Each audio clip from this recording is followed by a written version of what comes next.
প্রিয় স্নেহের ফার্স্ট সেমিস্টারের ছাত্রছাত্রীরা, আজকে আমি যে বিষয় নিয়ে আলোচনা করব সেটি তোমরা থাম্বনেল দেখেই বুঝতে পেরেছো। হ্যাঁ, তোমাদের কমন ভ্যালু অ্যাডেড কোর্স থেকে পরিবেশবিদ্যা যে সাবজেক্টটি রয়েছে সেই পরিবেশবিদ্যা সাবজেক্ট থেকে আমি আজকে দুটি দুটি থেকে তিনটি গুরুত্বপূর্ণ 5 নম্বরের প্রশ্ন এবং উত্তর নিয়ে আলোচনা করব। কিভাবে তোমরা টু দি পয়েন্ট অ্যান্সার লিখবে সেগুলো দিয়ে দেবো, এবং তোমাদের যে আজকের আলোচনা হবে, আজকের ক্লাসে যে আলোচনা হবে এই ক্লাসের উত্তর তোমরা কোথায় পাবে, কিভাবে সংগ্রহ করবে, সে সমস্ত বিষয়গুলো নিয়ে আলোচনা করব। তবে ক্লাসটি একটু মনোযোগ সহকারে শুনো, এবং তোমাদের বিগত কয়েক মাস ধরে আমি যে স্টাডি মেটেরিয়ালগুলো দিচ্ছি তোমাদের গ্রুপে এবং চ্যানেলের মারফতে তোমাদের সামনে তুলে ধরছি, এই উত্তরগুলো তোমরা কিন্তু ভালো করে নোট করবে, এবং যারা স্টাডি মেটেরিয়াল সংগ্রহ করেছো তারা সেখানে পেয়ে যাবে। এবং তোমাদের একটা কথা বলবো, প্রিভিয়াস ইয়ার নিয়ে বেশি মাথা তোমরা ঘামাবে না, কারণ এটি বলা অসম্ভব যে প্রিভিয়াস ইয়ারের কোনো প্রশ্ন তোমাদের রিপিট হবে না। তোমাদের কিন্তু প্রিভিয়াস ইয়ারে যে 5 নম্বরে যেখানে প্রশ্নগুলো এসছে, ঠিক আছে, মর্নিং ডে শিফটে তোমাদের 3টে শিফটে পরীক্ষা হয়, তোমরা হয়তো আগের ভিডিওতে আমি বলেছি, শুনেছো। তো 3টে শিফটে যেহেতু পরীক্ষা হয়, সেই 3টে শিফটের যে প্রশ্নগুলো হয়েছে সেগুলো কিন্তু তোমাদের এই বছরে যেগুলো 5-এ এসছে সেগুলো কিন্তু 2-এও সম্ভাবনা রয়েছে দেওয়ার, বা যেগুলো 2-এ দিয়েছে সেগুলো তোমাদের 5-এ আসার সম্ভাবনা রয়েছে। তাই প্রশ্ন যেহেতু ছোট ছোট আকারের হয়, তাই ওখান থেকে প্রশ্ন আসবে না এই মানে বলাটা খুবই ডিফিকাল্ট। তাই বলবো, যে প্রশ্নগুলো দিচ্ছি সেগুলো তো পড়বেই, তার ছাড়াও তোমরা কিন্তু টেক্সট বই খুঁটিয়ে একটু পড়বে। অনেকেই বলে বাজারে ভালো বই পাওয়া যাচ্ছে না, বই অবশ্যই ভালো পাওয়া যায়, ঠিক আছে। সাজানো গোছানো, অত সাজানো গোছানো যেগুলো বলা হচ্ছে সেগুলো টেক্সট বইতে তোমরা সবই পাবে। টেক্সট বই ভালো করে খুঁটিয়ে পড়বে, টেক্সট বইয়ের বিকল্প কিন্তু কিছু হয় না। আমরা ছোটোবেলা থেকে কিন্তু, আমরা যারা পড়েছি বা আমাদেরও আগে যারা স্যাররা রয়েছেন, প্রত্যেকে কিন্তু টেক্সট বই কিন্তু ফলো করেন, ঠিক আছে। এবার তার মধ্যে থেকে তোমরা এই যে সাবজেক্টটি, এগুলো কিন্তু সাজিয়ে গুছিয়ে পড়তে গেলে তোমাদের কিন্তু সাজানো গোছানো নাম্বার কিন্তু হবে না। তো চলো আজকে আলোচনা করব আমাদের যে প্রশ্ন রয়েছে, গুরুত্বপূর্ণ প্রশ্ন, সুস্থায়ী বা সুস্থিত উন্নয়নের নীতিগুলি কী কী, ঠিক আছে। বলছে সুস্থিত উন্নয়নের নীতিগুলি পরিবেশগত, সামাজিক এবং অর্থনৈতিক ক্ষেত্রে ভারসাম্য বজায় রেখে বর্তমান ও ভবিষ্যৎ প্রজন্মের চাহিদা পূরণের লক্ষ্যকে কেন্দ্র করে গঠিত। এর প্রধান নীতিগুলি হলো পরিবেশ সংরক্ষণ, প্রাকৃতিক সম্পদ বায়ু, জল এবং মাটি বা পানি, ঠিক আছে, এখানে লিখেছি, সুরক্ষিত রাখা এবং জীববৈচিত্র্য রক্ষা করা। সামাজিক ন্যায় বিচার, সমাজের সকল মানুষের মধ্যে সমতা, মানবাধিকার এবং সামাজিক কল্যাণ নিশ্চিত করা। অর্থনৈতিক সমৃদ্ধি, দীর্ঘমেয়াদী অর্থনৈতিক উন্নতি বজায় রাখা, দারিদ্র্য দূরীকরণ এবং কর্মসংস্থান সৃষ্টি করা। সম্পদের দক্ষ ব্যবহার, প্রাকৃতিক ও মানবিক সম্পদ ব্যবহার করতে হবে এমনভাবে যাতে সেগুলি নষ্ট না হয় এবং ভবিষ্যতের জন্য সংরক্ষিত থাকে। প্রযুক্তিগত উন্নয়ন ও উদ্ভাবন, পরিবেশ বান্ধব প্রযুক্তির উদ্ভাবন ও প্রচার করা যা সমাজ ও পরিবেশের ওপর নেতিবাচক প্রভাব কমায়। স্থানীয় জনগণ ও সমাজের অংশগ্রহণ নিশ্চিত করা যাতে তাদের প্রয়োজন এবং অভিজ্ঞতা উন্নয়ন পরিকল্পনায় প্রতিফলিত হয়। জবাবদিহিতা ও স্বচ্ছতা, উন্নয়ন প্রক্রিয়া ও সিদ্ধান্ত গ্রহণে স্বচ্ছতা বজায় রাখা এবং সকলের কাছে জবাবদিহি থাকা।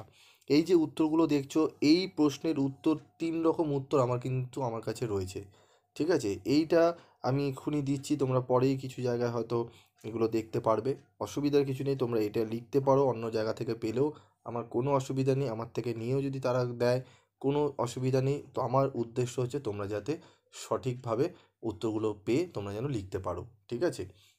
তো আমরা অক্লান্ত পরিশ্রম করে এগুলো করা হয়, ঠিক আছে। তো এগুলো রয়েছে, এর উত্তর, এই কোশ্চেনের উত্তর আরও 2 রকমভাবে আমি তৈরি করেছি। তোমাদের যদি এই প্রশ্নের উত্তর যদি মনে হয় না স্যার এটা আরও ডিফিকাল্ট হয়ে যাচ্ছে, মনে রাখতে পারছি না, কমেন্ট বক্সে একবার জানিও, এর থেকেও আরও সোজা করে আমি তোমাদের আলোচনা করে দেবো। তবে এই উত্তরটি অত্যন্ত অ্যাকুরেটভাবে লেখা রয়েছে এবং আরও সহজ সরল ভাষাও কিন্তু আমাদের নোটস তৈরি করা রয়েছে। সেগুলো যদি তোমরা কালেক্ট করতে চাও, অবশ্যই 7278981430 এই নাম্বারে যোগাযোগ করে নিয়ে নিতে পারো।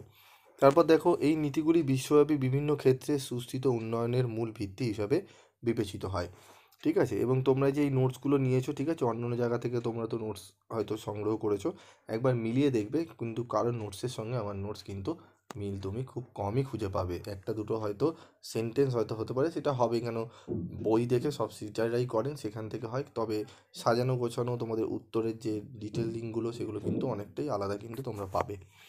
তারপর দেখো আরেকটি প্রশ্ন, গ্রিন হাউস গ্যাস কি, এরা কিভাবে বিশ্ব উষ্ণায়ন ঘটায়? এটা উত্তায়ন হয়ে গেছে, উষ্ণায়ন হবে, উষ্ণায়ন ঘটায়। বিশ্ব উষ্ণায়নের দুটি ক্ষতিকারক প্রভাব উল্লেখ করো। এই যে প্রশ্নের উত্তরটি, এই যে দেখছো তোমরা, এখানে কিন্তু 2 নম্বর হিসাবে এগুলো কিন্তু আসতে পারে। ঠিক আছে, এখানে এসছে 2+2+1। ঠিক আছে, তারপর দেখো আমাদের গ্রিন হাউস গ্যাস আমরা দেখে নিই, চলো। গ্রিন হাউস গ্যাস কাকে বলছি? গ্রিন হাউস গ্যাস হলো বায়ুমণ্ডলে উপস্থিত এমন গ্যাস যা সৌর বিকিরণ শোষণ করে এবং পৃথিবীর পৃষ্ঠ থেকে প্রতিফলিত তাপকে আটকে রাখে। এর ফলে পৃথিবীর তাপমাত্রা বৃদ্ধি পায়। প্রধান গ্রিন হাউস গ্যাসগুলো হলো carbon dioxide, methane, nitrous oxide, ozone, জলীয় বাষ্প, ক্লোরোফ্লোরোকার্বন। ঠিক আছে, তোমরা একটা স্ক্রিনের মধ্যে ছবি দেখতে পাচ্ছ, এইটি হচ্ছে গ্রিন হাউস এফেক্টের একটা উদাহরণ, এক্সাম্পল। ঠিক আছে, চিত্রের মাধ্যমে তোমাদের দেখানো হলো। এরা কিভাবে বিশ্ব উষ্ণায়ন ঘটায়? গ্রিন হাউস গ্যাসগুলো সূর্য থেকে আসা শক্তি শোষণ করার পর পৃথিবী পৃষ্ঠ থেকে প্রতিফলিত তাপকে বায়ুমণ্ডলে আটকে রাখে। এই তাপ ফিরে মহাশূন্যে যেতে না পেরে পৃথিবীর তাপমাত্রা বৃদ্ধি পায়, যাকে গ্রিন হাউস এফেক্ট বলা হয়। শিল্প কারখানা, যানবাহন, কৃষিকাজ এবং বন ধ্বংসের ফলে এই গ্যাসগুলোর পরিমাণ বৃদ্ধি পায়, যা বিশ্ব উষ্ণায়নের মূল কারণ, যেখানে তোমরা দেখতে পাচ্ছ স্ক্রিনে কীভাবে ঘটছে। ঠিক আছে, তারপর রয়েছে বিশ্ব উষ্ণায়নের দুটি ক্ষতিকারক প্রভাব কী?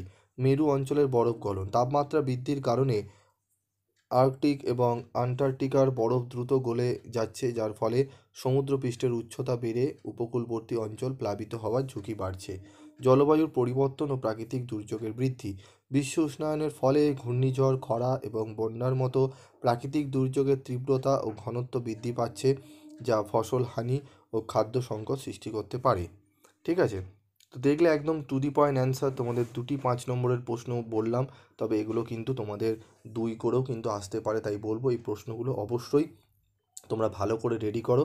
এই প্রশ্নগুলো কিন্তু তোমাদের আসার সম্ভাবনা রয়েছে। ঠিক আছে, এবং আরও কিছু গুরুত্বপূর্ণ প্রশ্ন আমি প্রত্যেকটা ক্লাসে আমি আলোচনা করছি, তোমরা পারলে সেই প্রশ্নগুলো ভালো করে কিন্তু রেডি করো। গুটি কয়েক প্রশ্ন অনেকেই তোমাদের হয়তো দিতে পারে, গুটি কয়েক প্রশ্ন পড়ে গিয়ে কিন্তু রিস্ক বাড়িও না, ঝুঁকি বাড়ালে কিন্তু তোমাদের কিন্তু সাবজেক্টটিতে সাপ্লি হয়ে যেতে পারে। তাই বলবো ক্লাসগুলো ফলো রেখো, তোমরা অন্যান্য জায়গায় যারা টিচাররা স্যারেরা দিচ্ছেন সেই সমস্ত ক্লাসগুলোও ফলো রাখো, অবশ্যই তোমরা উপকৃত হবে। আজকের মতো এইটুকুই, দেখা হচ্ছে পরবর্তী ভিডিওতে।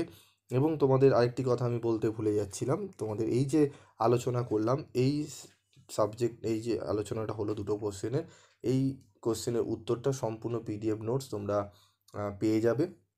আমাদের যারা গ্রুপে রয়েছো তাদেরকে আমি গ্রুপে দিয়ে দিয়েছি, এর আগেও দেখবে যা আলোচনাগুলো হয়েছিল সবকটি কিন্তু আমি গ্রুপে দিয়ে দিয়েছি, এইটিও তোমরা গ্রুপে পেয়ে যাবে।